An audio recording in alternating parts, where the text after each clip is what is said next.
जय श्री राम।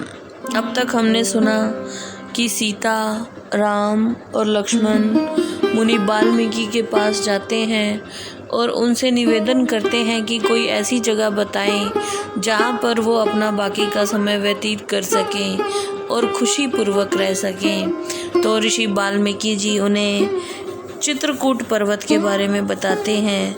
वहाँ पर लक्ष्मण जी 2 कुटिया बनाते हैं और सभी प्यार से मिलकर रहते हैं। आइए अब आगे सुनते हैं श्री रामचरितमानस। सुरतरु सरिस सुभाए सुहाए, मनहु विबुध बन परिहरियाए। गुंज मंजूतर मधुकर श्रेणी, त्रिविध बिहारी वही सुख देनी। सभी वृक्ष कल्प वृक्ष के समान बन गए, जैसे देवताओं के नंदन वन को छोड़कर आ गए हों। सुंदर भोरों की पंक्तियां गुंजन करती रहती थी और तीनों प्रकार का सुख देने वाली शीतल, मंद और सुगंध से भरी वायु बहती रहती थी। सब सर सिंधु नदी नद नाना, मंदाकिनी कर करई बखाना। उदय अस्त गिरि अर कैलासु, मंदर मेरु सकल सुरबासु। समत सरोवर, समुद्र और अनेक नदियाँ, ये सब मंदाकिनी नदी की प्रशंसा करते हैं। कैलाश, मंदर पर्वत और सुमेरु पर्वत, जितने भी देवताओं के रहने के पर्वत हैं, सैल हिमाचल आदिक जेते। चित्रकूट जसु गावो तेते, विधि मुदित मन सुख न समाई। श्रम बिन विपुल बढ़ाई पाई। सभी चित्रकूट का यश बखान करते हैं। विंध्याचल पर्वत तो मन में बड़ा ही खुश था। उसके मन में सुख ही नहीं समाता था, क्योंकि उसको बिना परिश्रम के ही इतनी बड़ाई मिल गई थी। सोबन सैल सुभाए सुहावन, मंगल में अति पावन पावन। महिमा कहीं कवहीं विदितासु, सुख सागर जह कीन निवासु। सुख के समुद्र श्री राम ने जहाँ निवास किया, वह वन और पर्वत स्वाभाविक, सुहावना, मंगल स्वरूप और पवित्र करने वाला बन गया। उसकी महिमा का किस प्रकार वर्णन किया जाए। सो मैं बरनी कहूँ विधि के ही, डाबर कमठ की मंदिर ले ही। से वही लखन करम मन बानी, जाए न सील सने हूँ बखानी। तुलसीदास जी कहते हैं कि मैं इस शोभा का वर्णन कैसे कर सकता हूँ। क्या कभी तलैया का कछुआ अपनी पीठ पर मंदराचल पर्वत को उठा सकता है। लक्ष्मण जी श्री राम जी की मन, वचन और कर्म से सेवा कर रहे थे। उनके शील और प्रेम का वर्णन नहीं किया जा सकता। छिन छिन लखी सिय राम पद, जानी आप पर ने। करत न सपने हो लखन चित, बंधु मात पितु गेहू। क्षण क्षण में सीता राम जी के चरणों को देखकर और अपने ऊपर उनके प्रेम को जानकर लक्ष्मण जी सपने में भी अपने भाई भरत, शत्रुघ्न, माता पिता और घर का स्मरण ही नहीं करते। राम संग सिय रहती सुखारी, पुर परिजन ग्रह सुरति विसारी। छिन छिन पिए विधु बदन निहारी, प्रमुदित मनहु चकोर कुमारी। सीता जी अयोध्या, परिवार और घर की सुधि भुलाकर सुखपूर्वक श्री राम जी के साथ रह रही थी। क्षण क्षण में पति के चंद्रमुख के दर्शन करके वो इस प्रकार प्रसन्न रहने लगी, जैसे कोई चकोरी चंद्रमा को देखकर प्रसन्न रहती है। नाहने नित बढ़त बिलोकी, हर्षित रहती दिवस जिमिको की। सिय मन राम चरण अनुरागा, अवध सहस सम बन प्रिय लागा। सीता जी अपने ऊपर श्री राम जी के प्रेम को नित्य बढ़ता हुआ देखकर इस प्रकार प्रसन्न रहने लगी, जैसे कोई चकोरी प्रसन्न रहती है। सीता जी का मन श्री राम जी के चरणों में ऐसा लग गया कि उन्हें वन हजारों अयोध्याओं के समान प्रिय लगने लगा। नाथ साथ सांथरी सुहाई, मयन सह से सम सुखदाई। लोक कपस होई बिलोकत जासु, तेहि की मोहि सक विषय बिलासु।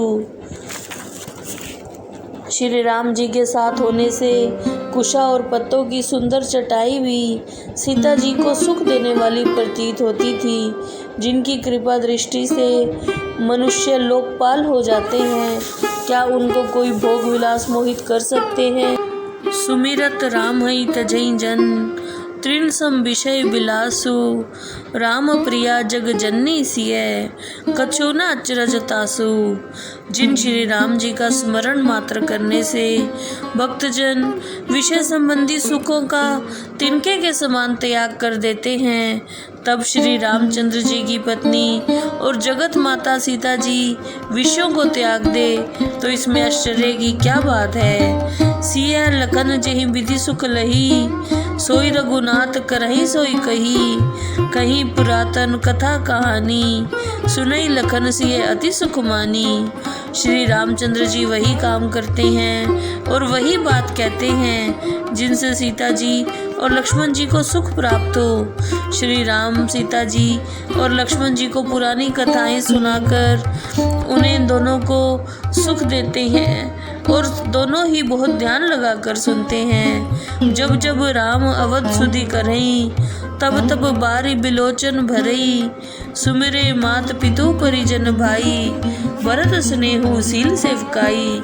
श्री राम जी को जब जब अयोध्या की याद सताती थी, तब तब माता पिता भाई भारत के स्नेह, शील स्वभाव और सेवा भाव को स्मरण करके उनके नेत्रों में जल भर आता था। कृपा सिंधु प्रभु होई दुखारी, धीरज धरई कुसमो बिचारी, लखी सिय लखन बिकल होई जाई, जिमिपुर शही अनुसर परिछाई। उस समय कृपा के सागर प्रभु श्री रामचंद्र जी दुखी हो जाते थे, परंतु कुछ समय जानकर धैर्य धारण कर लेते थे। जिस प्रकार मनुष्य की परछाई उसी के अनुसार चलती है, उसी प्रकार श्री राम जी को दुखी देखकर उनकी छाया रूपी सीता जी और लक्ष्मण जी भी व्याकुल हो जाते थे। प्रिया बंधु गति लखी रघुनंदन, धीर कृपालु भगत उर चंदन, लगे कहन कछु कथा पुनीता, सुनि सुख लही लखन अर सीता।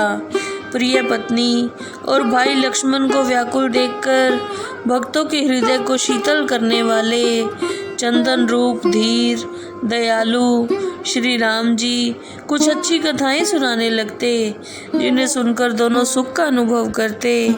राम लखन सीता सहित सोहत परन निकेत, जिमि बासव बस अमरपुर, सची जयंत समेत। श्री राम लक्ष्मण और सीता जी सहित पर्णकुटी में इस प्रकार शोभायमान है जैसे इंद्र शची और पुत्र जयंत के साथ अमरावती में सुशोभित होते हैं। जो भई प्रभु सिय लख नहीं कैसे, पलक बिलोचन गोलक जैसे, से वही लखन सिय रघुवीरई, जिमि अविवेकी पुरुष शरीरई।